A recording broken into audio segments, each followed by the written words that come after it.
Kembali bersama kami Divisi Negarawan. Kita akan mulai diskusi. Saya akan ke masing-masing narasumber untuk memberikan komentar. Singkat-singkat saja, saya mulai ke Prof. Siti Zuhro. Prof, kalau kita melihat bahwa Pancasila itu kan adalah sebagai dasar kita, panduan dalam berbangsa maupun juga bernegara begitu ya. Tapi dalam implementasinya, penerapannya seringkali ditemui kesulitan-kesulitan gitu dalam penerapan. Tapi dari sekian ragam ekosistem demokrasi yang pernah kita jalani, yang mana sebetulnya yang sesuai dengan rumusan demokrasi Pancasila? Iya, demokrasi Pancasila ini seharusnya memang sudah istilahnya itu kita pahami, kita hayati, dan kita laksanakan. Tapi memang celakanya ketika ada gerakan reformasi tahun 98 yang terjadi adalah perubahan dan kita bersepakat berdemokrasi, lupa kita. Justru BP7 dihapuskan, P4 tidak ada lagi gitu ya.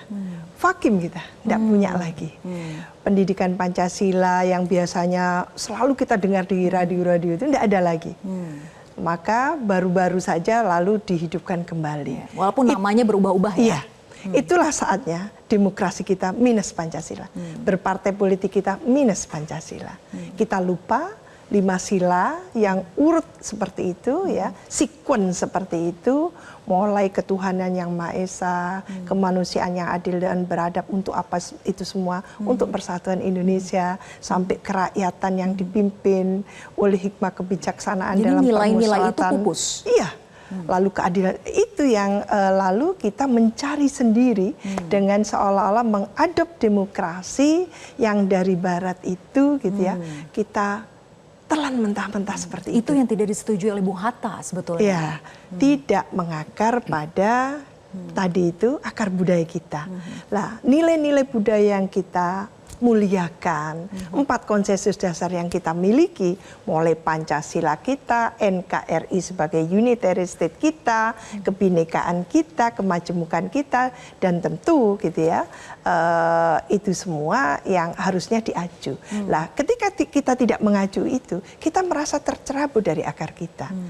Ya, ketika kita ignorant, kita menafikan bagaimana nilai-nilai budaya kita, tidak mungkin masyarakat Indonesia berdemokrasi tanpa gitu ya, melibatkan, memuliakan nilai-nilai budayanya. Lalu kita melaksanakan lompatan-lompatan yang katanya itu adalah demokrasi yang berkualitas. Mulai yang demokrasi perwakilan kita lupakan, lalu kita pindah ke demokrasi partisipatoris, dari rakyat oleh rakyat untuk rakyat. Tidak juga. Fait accompli yang ada kan gitu. Nah, itu semua kita itu tidak melakukan tahapan yang sekuen tadi itu, tahapan lompat-lompat gitu. Masih bersyukur kita tidak. Jadi tidak dari perjalanan gitu. ke pemerintahan, kenegaraan kita, ternyata nilai-nilai Pancasila itu semakin pupus begitu ya dari hari ke hari. Nah, kalau Prof. Susi bagaimana pendapatnya? Ya, kalau saya karena background saya adalah hukum tata negara, saya melihat bahwa secara formal demokrasi itu diwujudkan di dalam Undang-Undang Dasar 1945. Karena kita mengetahui bahwa demokrasi atau kita katakan sebagai kedaulatan rakyat gitu ya, baik di dalam Undang-Undang Dasar 1945, kemudian juga di dalam berbagai undang-undang. Karena misalnya saya ambil contoh saja pada pembentukan undang-undang, kita mengenal ada yang namanya democratic law making gitu ya, dan kita mengetahui bahwa ada dasar-dasar satu pembentukan peraturan perundang-undangan yang baik, dan salah satunya adalah dasar filosofis. Dasar filosofis itu menunjuk kepada dasar Pancasila.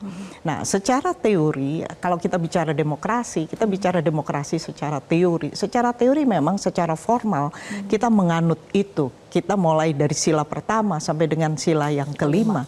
Tetapi pertanyaannya adalah demokrasi in practice-nya bagaimana? Nah, seperti yang tadi dikatakan oleh Mbak Wiwi, yang kita persoalkan sekarang adalah dalam teori, secara formal kita melakukan demokrasi. Tetapi di dalam praktek implementasi itu jauh dari cita-cita. Misalkan Bung Hatta mengatakan, Bung Hatta itu mengatakan bahwa demokrasi Indonesia itu bukan demokrasi ala Barat. Tetapi tetapi itu adalah demokrasi yang dibangun dari sistem Indonesia asli, kemudian juga sosialisme Barat. Nah, tetapi kenyataannya demokrasi sosial yang dicita-citakan oleh Bung Hatta yang terdiri dari bukan hanya demokrasi politik, tetapi juga demokrasi ekonomi, tetapi di dalam kenyataan jauh sekali.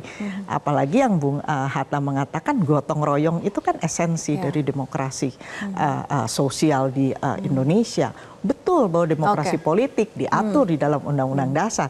Demikian juga demokrasi ekonomi pasal 33 misalkan. Tetapi lagi-lagi pertanyaan kita di dalam praktek kita menghadapi masalah besar. Dalam implementasinya menghadapi masalah besar, kesulitan gitu ya. Pak Sukidi? Saya kira saya menyambung apa yang sudah disampaikan. Sri Kandi ini ya. Yang terjadi adalah satu hipokrisi dalam penyelenggaraan negara. Bahwa demokrasi hanya dipelajari sebagai satu teori, tetapi tidak terefleksikan pada habit of mind and habit of the heart.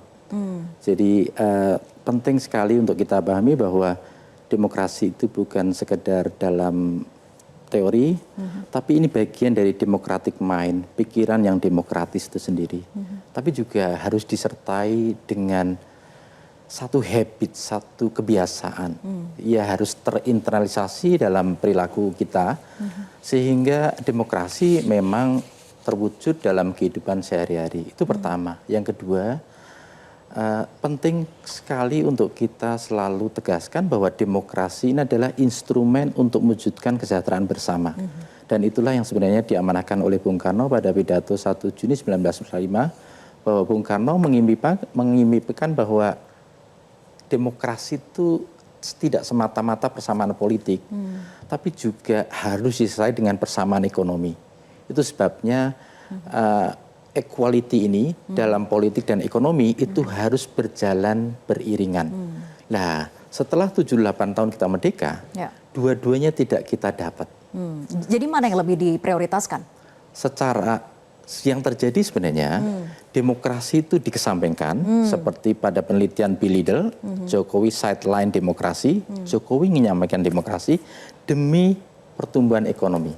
Tetapi yang terjadi adalah pertumbuhan ekonomi yang bergerak sekitar 5% itu tidak berhasil mewujudkan kesejahteraan bersama seperti yang diamanahkan oleh Bung Karno. Yang kita punya adalah kelas miskin 25 juta lebih, kelas kaya yang sedikit sekali, dan kita memiliki jumlah yang cukup besar. Oke, gapnya masih besar gitu ya? Kelas yang rentan jatuh miskin, tapi sulit sekali untuk naik jadi kelas kaya. Itulah kelas menengah. Nah, demokrasi tidak mampu kita deliver, kita teruskan, kita wujudkan untuk mengatasi kesenjangan yang terus naik. Nah, kesenjangan yang terus naik itu bukan saja pengkhianatan terhadap amanah demokrasi yang diletakkan oleh Bung Karno dan Bung Hatta, tapi juga menjadi satu keprihatinan bersama terhadap nasib bangsa. Karena apa? Karena kesenjangan yang begitu tinggi itu bisa membunuh kemanusiaan. Itu membunuh kemanusiaan dan membuat masyarakat kita tidak bisa bahagia secara bersama, maju secara bersama, dan sejahtera secara bersama. Oke, semangat untuk pemerataan dan kesejahteraan rakyat itu yang harusnya diambil dari nilai-nilai Pancasila itu sendiri begitu ya. Nah, kami melakukan jajak pendapat melalui sosial media. Hasilnya mayoritas responden menilai bahwa praktik demokrasi kita tidak sesuai tuntunan Pancasila. Nah, ini pandangan publik ya. Yang menjawab mayoritas tidak sesuai itu 70%, kemudian yang masih sesuai dengan Pancasila itu 30%.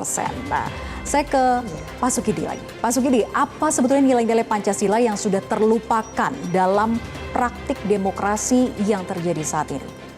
Selain tadi sudah sempat dibahas begitu di awal terkait dengan kesejahteraan, pemerataan, apalagi Pak Sukidi? Tentu saja nilai ketuhanan ini tidak begitu dijiwai oleh masyarakat kita, terutama oleh pemimpin, karena tidak begitu menjiwai apa yang Bung Karno amanahkan sebagai ketuhanan. Ketuhanan itu, kata Bung Karno, harus selalu berujung pada the ethic of civility. Satu etika keadaban itu sendiri. Artinya apa? Artinya orang yang beriman kepada Tuhan itu harus punya sikap respek dan toleran kepada sesama. Beriman kepada Tuhan itu harus selalu disertai dengan sikap saling menghormati, sikap saling respek kepada sesama. Itu pertama.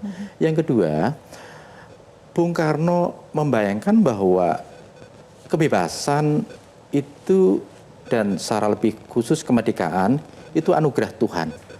Tapi sebagai anugerah Tuhan, karena itu kita bersyukur atas kemerdekaan itu, Bung Karno menarik ke satu fase baru.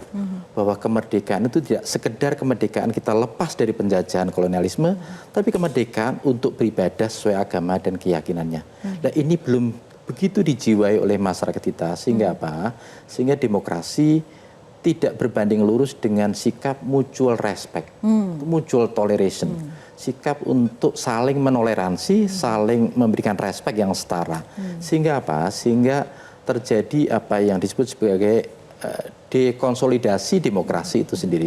Demokrasi mengalami dekonsolidasi karena apa? Karena toleransi itu tidak tumbuh sebagai satu praktek yang baik di kalangan masyarakat. Oke, nah selain soal nilai Pancasilanya tadi, kalau kita mengadopsi dan melihat dari sisi pemilu yang baru saja usai gitu ya, Bu Siti Zuhro, politik transaksional yang kita lihat dan ini berbiaya tinggi begitu. Nah, apakah karena ini sudah menjadi tradisi, ataukah ini memang karena faktor kualitas SDM-nya, atau semata karena ya keterpaksaan ekonomi saja? Iya. Tadi karena ada pergeseran kan dari demokrasi yang mungkin harusnya Pancasila menjadi demokrasi liberal. Jadi kayak bourgeois gitu pendekatannya, lalu pada politik uang gitu ya lah. Kalau kita buka-buka sejarah tentang pemilu 55 ya, tahun 1955, itu nyaris tak terdengar mengenai vote buying, mengenai politik uang. Juga kalau kita mungkin kalau Orde Baru ya lain ya pemilunya itu, dan di situ mungkin kita juga tidak melihat jor-joran uang seperti itu, maraknya jor-joran uang gitu. Lalu pemilu pertama kali tumbangnya Orde Baru tahun 99. Apakah kita dengar politik transaksional atau ada istilahnya itu kalau mau mencalonkan di pilkada itu harus ada semacam uang gitu ya, dan apa itu istilahnya waktu itu? Serangan fajar kan? Semacam perahu ada lagi, jadi harus ada memberikan uang mahar. Gitu lah, mahar politik lah. Kita nggak dengar itu. Tahun 99 itu kita tidak mendengar segitu maraknya, meskipun partai-partai politik yang banyak, 48 partai itu yang pemilunya. Kita nggak mendengar seheboh gitu ya. Mulai tahun 2004 itu ya. 2004 ketika sudah ada yang namanya media darling, mulai ada survei gitu ya, mulai itu. Tapi belum marak. 2009 mulai luar biasa, 2014 apalagi, 2019 puncaknya 2024. Jadi memang kita sudah harus mengatakan enough is enough. Ini bukan demokrasi ala Indonesia. Ya, itu yang linear juga dengan kemunduran demokrasi kita begitu ya? Iya tentu, karena kita cenderung menghalalkan semua cara. Pokoknya menang di legislatif, ya sudah. Caleg sudah tahu kalau tidak pakai uang, hanya mendekati, menyapa, berkomunikasi, ya itu namanya istilahnya mungkin nggak ada apa-apanya, nggak ngikat. Gitu. Jadi uang itu menjadi segalanya untuk memenangkan. Meskipun ada juga yang pernah itu ada pilkades yang tanpa istilahnya uang. Jadi uang di sini tidak laku. Wah, itu senang sekali saya waktu itu mendengar. Tapi bukan cuma satu saja istilahnya. Enggak menjadi semacam apa ya, fenomena umum gitu. Lah ini yang harus kita perangi. Tapi sebetulnya Mbak, yang menurut saya kenapa lalu uang ini marak dan pokoknya menang juga marak, hukum mungkin, penegakan hukum, keterikatan kita, ya, yang masih lemah sehingga tidak ada efek jerahnya. Betul, jadi itu tidak ada penalti untuk itu. Dan menurut saya nanti orang hukum bisa mengatakan. Ini nanti ke pakar hukum tata negaranya nih, Prof. Susi. Jadi kalau kita bagaimana sebetulnya untuk mengawal konsep gitu ya, perimbangan kekuasaan secara murni dan juga konsekuen? Ya. Kita mengenal ke dalam ajaran hukum tata negara, kita mengenal apa yang disebut sebagai konstitusionalisme. Konstitusionalisme itu kan adalah pembatasan kekuasaan. Dan salah satunya pembatasan kekuasaan itu kan melalui separation of power, pembagian kekuasaan, pemisahan kekuasaan.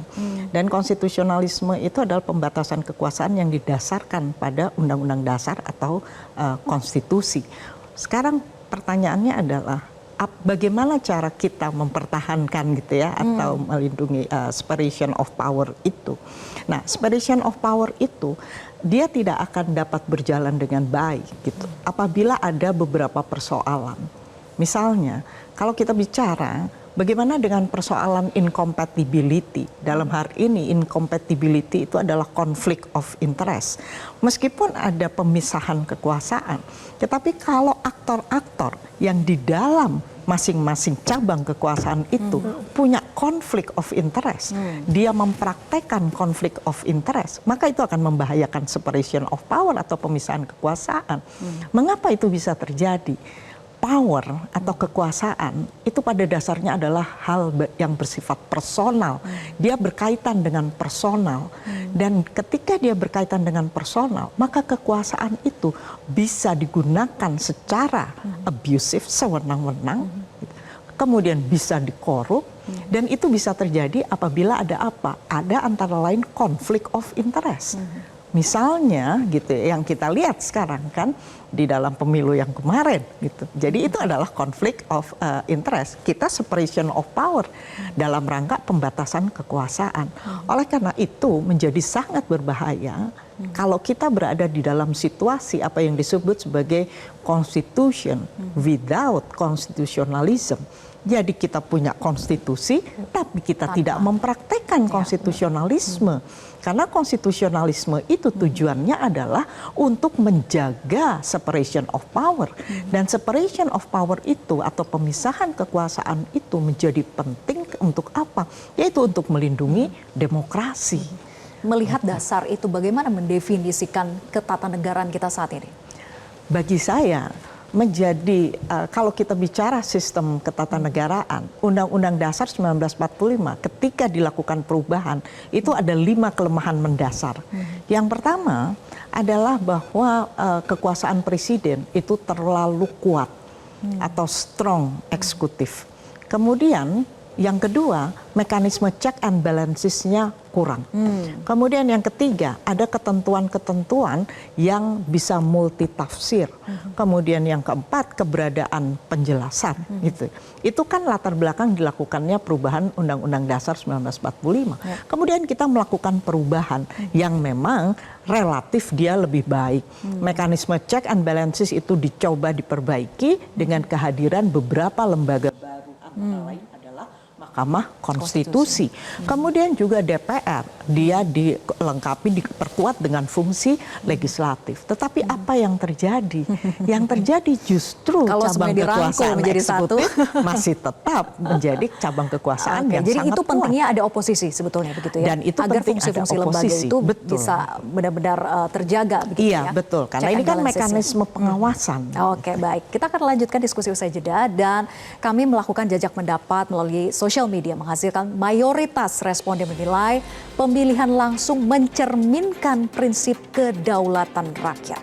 Mayoritas menjawab iya 79% dan menjawab tidak 21%. Kita lanjutkan diskusi usai jeda, tetap bersama kami di Visi Negarawan. Jelajahi cara baru mendapatkan informasi. Download Metro TV Extend sekarang.